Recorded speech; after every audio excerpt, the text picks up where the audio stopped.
सृष्टि, क्या ये तुम हो? हाँ, मैं सृष्टि हूँ। तुम्हारी ये हालत किसने की? मेरी ये हालत उस साय ने की है। किस साय ने? उस विशिक वेल की साय ने, जो रास्ते पे लोगों का शिकार करती है। मैं तुम्हारी मदद कैसे कर सकती हूँ? मुझे तांत्रिक विद्या से यहाँ बांधा गया है, इसीलिए मुझे मुक्ति नहीं मिल रही है। इस पेड़ में जो लाल रंग का धागा बंधा हुआ है, उसे कल पूर्णिमा की रात को 12 बजे तुम्हें खोलना पड़ेगा, तभी मुझे मुक्ति मिलेगी। तो साया तुम्हें ऐसा करने से रोकने की कोशिश करेगी। लेकिन उस साय ने तुम्हें यहाँ क्यों बांध के रखा है?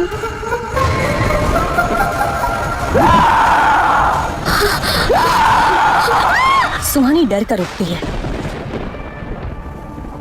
वो देखती है कि निशा गहरी नींद में सो रही है। डरावने सपनों के कारण सुहानी रोज रात को परेशान होने लगी थी। क्या ये सिर्फ सपना था, या फिर सचमुच सृष्टि मुझसे कुछ कहना चाहती है? नहीं, आजकल ना मैं ही कुछ ज्यादा सोच रही हूँ। एक काम करती हूँ, बरगद के पेड़ के पास जाकर फिर से देखती हूँ, शायद कुछ पता चल जाए। अगले दिन कॉलेज पहुंचते ही सुहानी फिर से उस बरगद के पेड़ के पास चली जाती है। युवराज आज भी वहीं खड़ा होकर उस पेड़ की तरफ ही देख रहा था। सुहानी को समझ नहीं आ रहा था कि युवराज उस पेड़ के पास क्यों आता है, लेकिन सृष्टि की मौत की गुत्थी सुलझाने के लिए सुहानी का युवराज से बात करना बहुत जरूरी था, क्योंकि सुहानी के अलावा एक वही था जो सृष्टि को सुन सकता था। Good morning sir.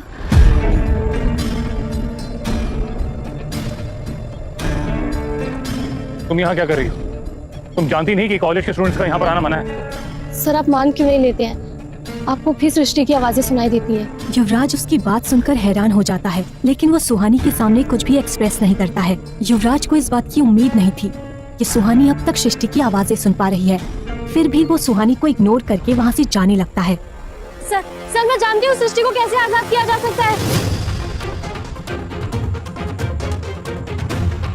क्या जानती है इस बारे में?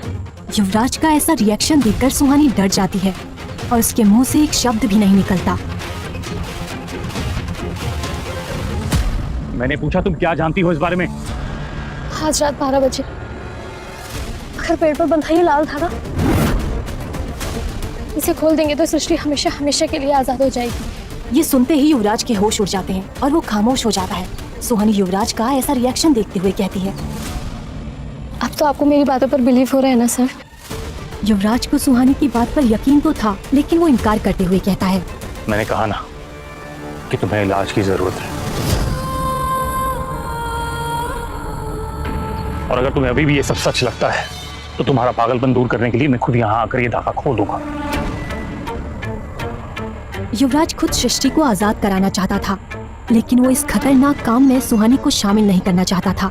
युवराज ने पहले भी कई बार सृष्टि को आजाद कराने की कोशिश की थी, लेकिन हर बार नाकामयाबी ही उसके हाथ आई थी। सृष्टि को आजाद कराने का सही रास्ता वो ढूंढ ही नहीं पाता था, लेकिन अब वो सुहानी के बताए तरीकों को भी एक बार आजमाना चाहता था। वो नहीं जानता था कि ये तरीका काम करेगा या नहीं, लेकिन वो एक और बार कोशिश करना चाहता था। आप कुछ बोल क्यों नहीं रहे हैं सर? मैंने कहा ना कि तुम्हारा ये वहम दूर करने के लिए मैं यहाँ खुद आकर धागा खोल दूंगा। इसकी कोई जरूरत नहीं है सर। अगर आपको लगता है ये वहम मेरा है, तो ये धागा भी मैं ही खोलूंगी। युवराज समझ जाता है कि सुहानी मानने वाली नहीं है। ठीक है, तुम रात को यहाँ पर आकर धागा खोल सकती हो, लेकिन तभी जब मैं तुम्हारे साथ रहूंगा। तुम इस कॉलेज की स्टूडेंट हो और यहाँ पर कई मौतें हो चुकी हैं। मैं नहीं चाहता किसी और स्टूडेंट के साथ ऐसा कोई एक्सीडेंट हो। सुहानी को युवराज के लिए उसका कंसर्न अच्छा लगने लगा था, लेकिन फिलहाल वो बस पेड़ में बंधी मूली को खोलने के बारे में सोचते हुए कहती है, काश सृष्टि ने कभी सुसाइड नहीं किया होता। सुसाइड नहीं किया था। क्या? कुछ नहीं। फिर सुहानी वहाँ से चली जाती है, लेकिन युवराज वहीं रुककर उस पेड़ पर बंधे लाल धागे को देखने लगता है। सुहानी को सृष्टि की आवाजें कैसे सुनाई देती हैं?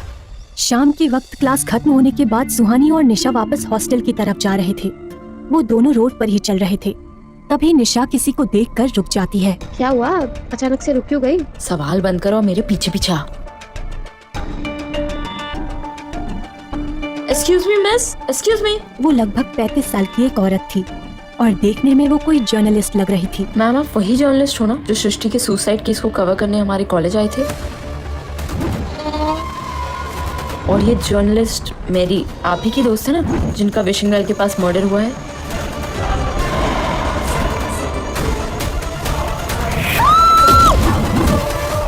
ओह sorry, my name is Nisha और ये है सुहानी।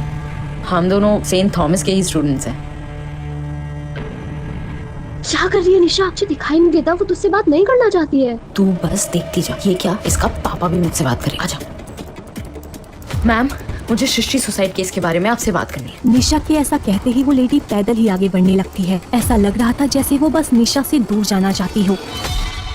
मैम सृष्टि मेरी रूममेट और उसके बारे में मुझे आपसे बात करनी है। और वो जर्नलिस्ट आपकी दोस्त जिनका विशिंग वेल के पास मर्डर हुआ है, उसकी इन्वेस्टिगेशन में मैं आपकी मदद कर सकती हूँ। तुम मेरी क्या मदद कर सकती हो? निशा उस जर्नलिस्ट से सृष्टि की मौत के बारे में इंफॉर्मेशन चाहती थी। निशा सोच ही रही थी कि वो क्या कहे, तभी उसकी नजर सुहानी पर पड़ती है और उसे एक आइडिया आता है। जिस रात मेरी का मर्डर हुआ था उस रास्ते से गुजरने वाला आखिरी इंसान सुहानी थी। और सुहानी ने वहां कुछ अजीब देखा था, है ना सुहानी? बता। ये पागल हो गई है क्या? कुछ भी बोल रही है। क्या सच में तुम मैरी के मर्डर के बारे में कुछ जानती हो? तो हम आपको सब कुछ बताएंगे, लेकिन पहले आपको मुझे बताना होगा सृष्टि के सुसाइड के पीछे कौन रिस्पॉन्सिबल है। सृष्टि ने सुसाइड नहीं किया था, उसका मर्डर हुआ था।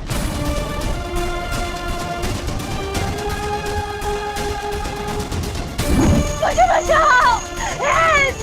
मुझे बचाओ!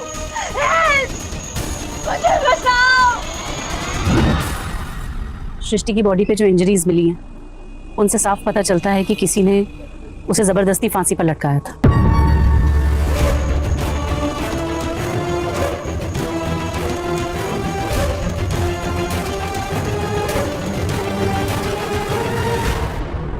तो ये बात बाहर क्यों नहीं आई?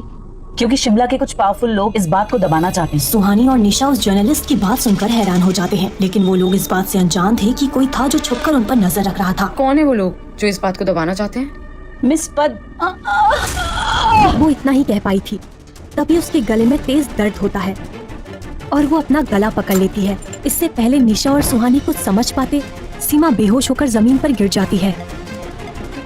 फिर निशा और सुहानी सीमा को हॉस्पिटल ले जाकर उसे एडमिट करते हैं और उसकी फैमिली को इन्फॉर्म करते हैं। थोड़ी देर बाद सीमा की माँ हॉस्पिटल आती है। निशा उनको सारी बातें बताती है, लेकिन डॉक्टर के बाहर आते ही वो तीनों डॉक्टर से सीमा के बारे में पूछते हैं। सुहानी उसका नाम जानना चाहती थी, जो सीमा कहते कहते रुक गई थी, लेकिन डॉक्टर समझाते हुए कहते हैं कि सीमा से फिलहाल कोई भी ऐसा सवाल ना पूछा जाए जिससे उसे कोई स्ट्रेस हो। ये सुनकर निशा और सुहानी इसके आगे कोई भी सवाल नहीं करते और वो दोनों हॉस्टल के लिए निकल जाते हैं। रात के 9 बज रहे थे। चारों तरफ अंधेरा और सन्नाटा था कि तभी सुहानी के पीछे कुछ हरकत हुई। सुहानी के चेहरे पर डर साफ झलक रहा था। यार निशा, तुझे कुछ महसूस हो रहा है क्या? हाँ बहुत ठंड लग रही है और भूख तो उससे भी ज्यादा लग रही है। फोन है इडियट, मतलब किसी के आसपास होने का एहसास। लो मैडम को यहाँ पे भी भूत दिखने लगे। सुहानी मैं क्या सोच रही थी ना, आज इस आत्मा को दिख जाने दे, फिर हम ना इसका ऑटोग्राफ लेके सारे शहर में उनकी कॉपियां बेचेंगे। सोच हम कितने अमीर हो जाएंगे। साई के चिल्लाते ही सुहानी और निशा गिर जाते हैं। निशा बेहोश हो जाती है।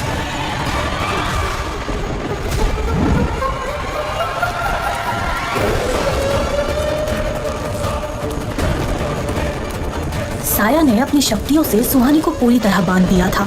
सुहानी को दर्द तो बहुत हो रहा था, लेकिन वो चीख नहीं पा रही थी। ऐसा लग रहा था कि वो साया सुहानी की जान लेकर ही छोड़ेगी। सुहानी का दर्द बढ़ता ही जा रहा था, लेकिन तभी एक तेज रोशनी सुहानी के बदन पर पड़ती है और वो साया सुहानी को आजाद कर देती है।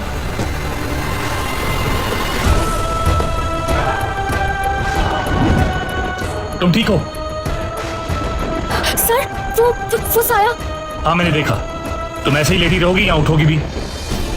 युवराज का यूं बार बार उसे बचाना सुहानी को अच्छा लगने लगा था।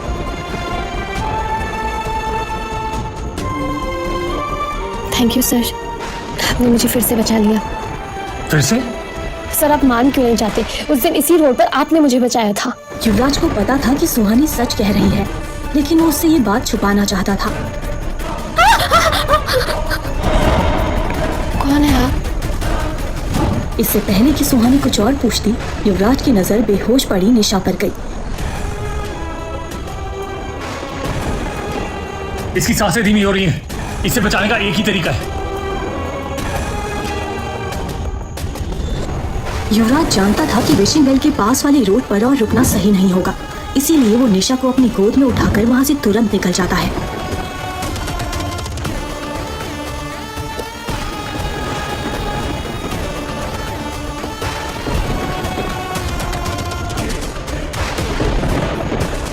फिर वो कार को हॉस्टल की तरफ बढ़ा देता है।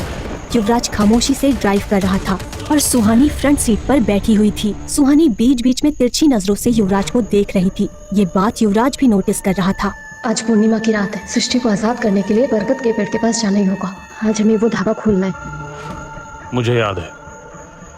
युवराज का जवाब आता है। फिर वो कुछ देर रुककर आगे कहता है, मुझे अभी भी लगता है कि तुम्हें वहां नहीं जाना चाहिए। मैं वहां खुद जाकर धागा खोल दूंगा। नहीं, मैं भी साथ जाऊंगी। क्या युवराज और सुहानी सृष्टि को आजाद करा पाएंगे? आखिर कैसे हुई थी सृष्टि की मौत? कौन है उसकी मौत का जिम्मेदार? क्या इस रहस्य का आज होगा पर्दाफाश? क्या युवराज और सुहानी सृष्टि को आजाद कराने में होंगे सफल, या फिर उनके साथ होने वाली है कोई अनहोनी? क्या सीमा को कुछ ऐसा पता था जिससे सारे राज खुलने वाले थे? क्या सीमा की सच्चाई बताने से पहले ही ले ली जाएगी उसकी जान?